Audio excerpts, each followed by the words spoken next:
নমস্কার বন্ধুরা, কেমন আছেন সবাই? আমার প্রথম ভিডিও আমি আজকে শুরু করতে চলেছি। আমার চ্যানেল বেনু পাপিয়ার ব্লগে আপনাদের অনেক স্বাগত। আজকে আমি একটি চিকেনের আইটেম রান্না করে আপনাদেরকে দেখাবো। এই চিকেনটি রান্না করতে কি কি প্রয়োজন, কতটা পরিমাণে প্রয়োজন, সবই আমি রান্না করতে করতে আপনাদেরকে ইনফর্ম করতে থাকবো। তবে তার আগে একটু বাজার থেকে ঘুরে আসবো। তাহলে চলুন বাজার থেকে ঘুরে আসা যাক।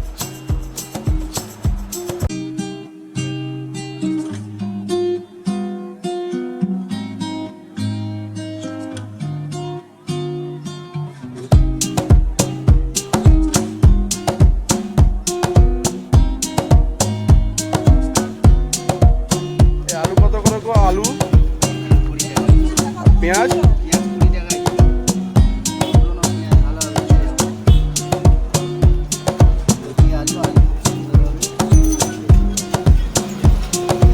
আদা কত করে গো?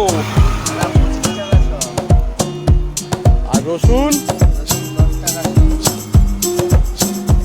আমাকে 1 কিলো পেঁয়াজ, 200 আদা, 200 রসুন।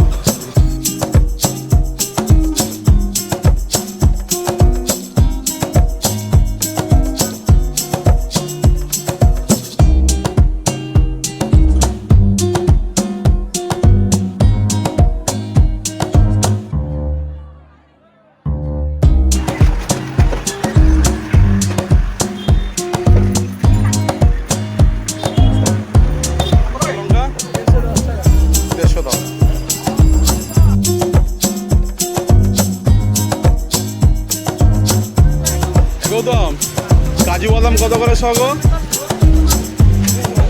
আমান আর হচ্ছে কসুরি মেথি আছে, আর হচ্ছে মৌরি।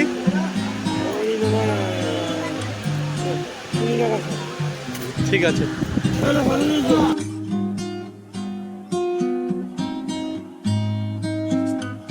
দই, নুন, কাশ্মীরি রেড চিলি পাউডার, আদা রসুন বাটা আর কসুরি মেথি।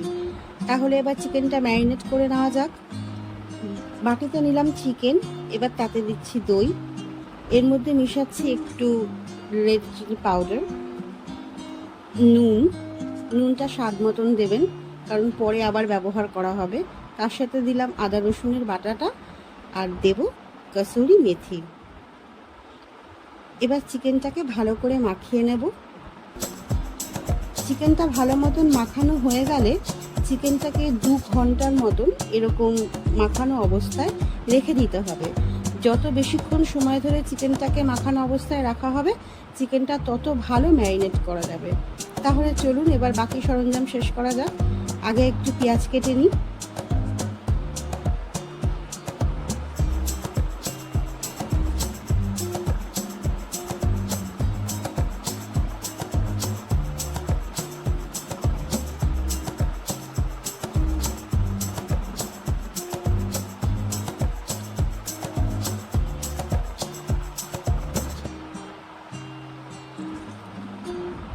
পেঁয়াজগুলোকে ভালো করে কুচি কুচি করে নিয়ে একটা বাটির মধ্যে রেখে নিলাম। এবার একটু রসুন আর আদা ছাড়িয়ে নেব।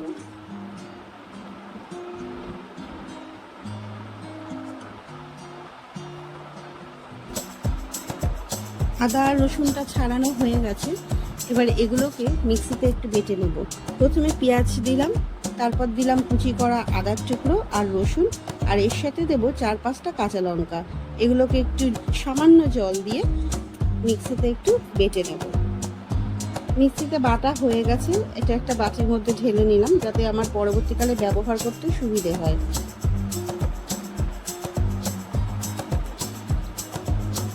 এই ফাঁকে গ্যাসটাকে অন করে নেব। কড়াইতে দিয়ে দেব 2 টেবিল চামচের মতন তেল, তাতে দিলাম পেঁয়াজ কুচি। এবার পেঁয়াজটাকে ভালো করে একটু ভাজা ভাজা করে নেব। পেঁয়াজটাকে এমন করে ভাজতে হবে যাতে এটা লালচে না হয়ে যায়। যদি কালার এসে যায় না, তাহলে এটা ভালো লাগবে না, কারণ আমি তো রান্নাটায় কোনো রকমভাবে হলুদ ব্যবহার করব না। তাই জন্য পেঁয়াজের কালারটা না আসে সেদিকটা একটু লক্ষ্য রাখতে হবে। কারণ কালার এসে গেলে ওর সাদা ভাবটা নষ্ট হয়ে যাবে।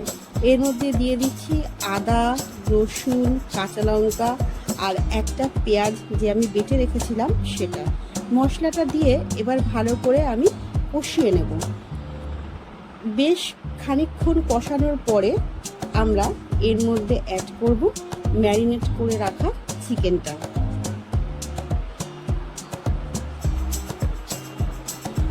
মশলাটা কষানো হয়ে গেছে, এবার চিকেনটাকে অ্যাড করছি।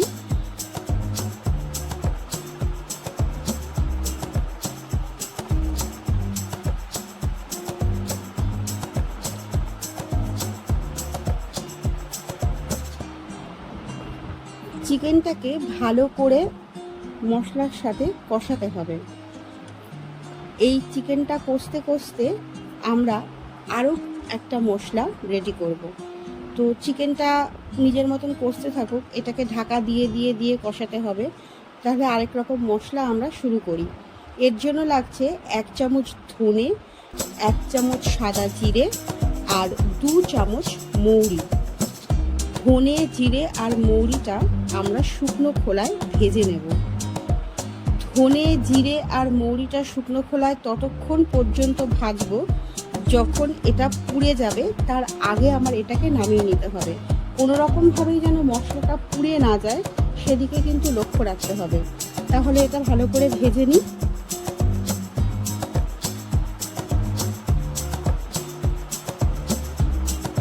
ভাজতে ভাজতে দেখবেন মশলা থেকে সুন্দর একটা গন্ধ আসবে।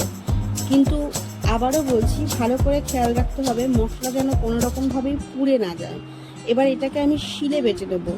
তার কারণ হচ্ছে মিক্সিতে বাটলে এইটুকু মশলা তো ভালো হবে না, অল্প মশলা বলে এটাকে শিলে বেটে নিলাম। ভাজা মশলাটা এবার মাংসের মধ্যে দিয়ে নেব। সব মশলা আমি এখানে এখন ব্যবহার করব না, কারণ পরবর্তী পর্যায়েও আমার খানিকটা মশলা প্রয়োজন হবে, তাই এখানে 2 চামচের মতন মশলা আমি ব্যবহার করলাম। এবার চিকেনটাকে একটু উল্টে পাল্টে দেব, দিয়ে আবার এটাকে খানিকক্ষণ চাপা দিয়ে রান্না করতে হবে।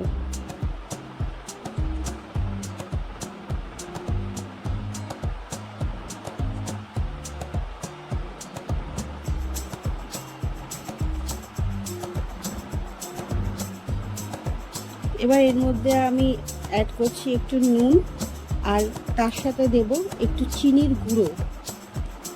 তার কারণ হচ্ছে নুনটা একটু ব্যালেন্স করে দেবেন স্বাদ মতন, যেহেতু ম্যারিনেশনের সময় অলরেডি আমি নুন দিয়ে নিয়েছিলাম। তো চিনির গুঁড়ো আর নুনটা দেওয়ার পরে আমি আবার একটু নাড়াচাড়া করে নিলাম, নিয়ে আবার এটাকে ঢাকা দিয়ে দেবো। এর মধ্যে কিন্তু আমি কোনো রকমভাবেই হলুদ ব্যবহার করব না।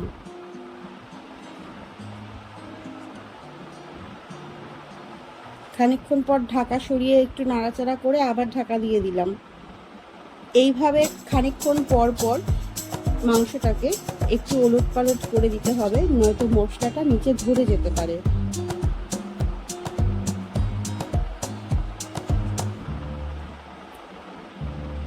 মাংসটা নাড়াচাড়া করতে করতে আমাদের আরও একটা মশলা রেডি করতে হবে।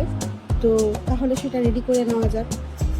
এর জন্য লাগবে আমাদের কয়েকটা কাজু বাদাম আর কয়েকটা আমন্ডের টুকরো, যেটা আগের থেকে আমি গরম জলে ভিজিয়ে রেখে খোসাটা আলাদা করে নিয়েছি। এটার মধ্যে একটু দুধ দিয়ে দিলাম, দুধ দিয়ে এটা বাটা হবে। তাহলে এটাকে বেটে নিয়ে ফিরছি। বাটা মশলাটা চিকেনে দিয়ে দিলাম, আর তার সাথে দিয়ে দিলাম আর একটু দুধ। এই দুধ আর এই মশলাটার সাথে চিকেনটা আবারও খানিকক্ষণ ভালো করে নাড়াচাড়া করতে হবে।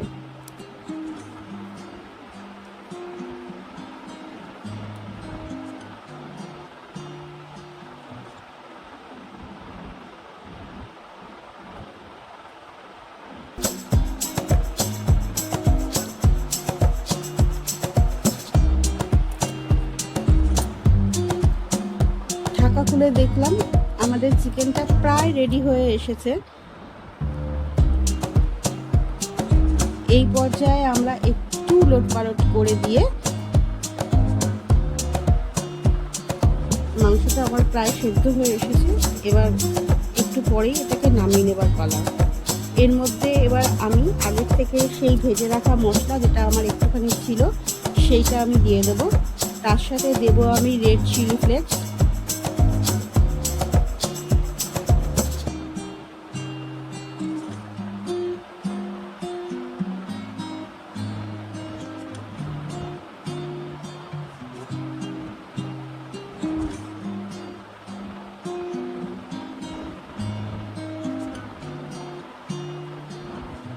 আর দিয়ে দেব সামান্য একটু কসুরি মেথি। ব্যাস, আমাদের চিকেনটা রেডি।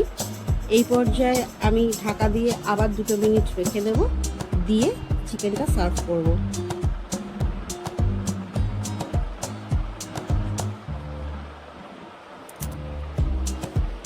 আমাদের চিকেন তো রেডি হয়ে গেছে, তো এইবার চেখে দেখার পালা। যদি আমার এই রান্নাটা আপনাদের ভালো লেগে থাকে তাহলে অবশ্যই আমার চ্যানেলটিকে সাবস্ক্রাইব করবেন, এবং যারা ফেসবুক পেজ থেকে দেখছেন তারা আমার চ্যানেলটিকে ফলো করবেন, লাইক করবেন, শেয়ার করবেন এবং কমেন্টস করতে ভুলবেন না। নেক্সট দিন ফিরে আসবো অন্য আরেকটা রেসিপি নিয়ে। ততক্ষণের জন্য নমস্কার বন্ধুরা।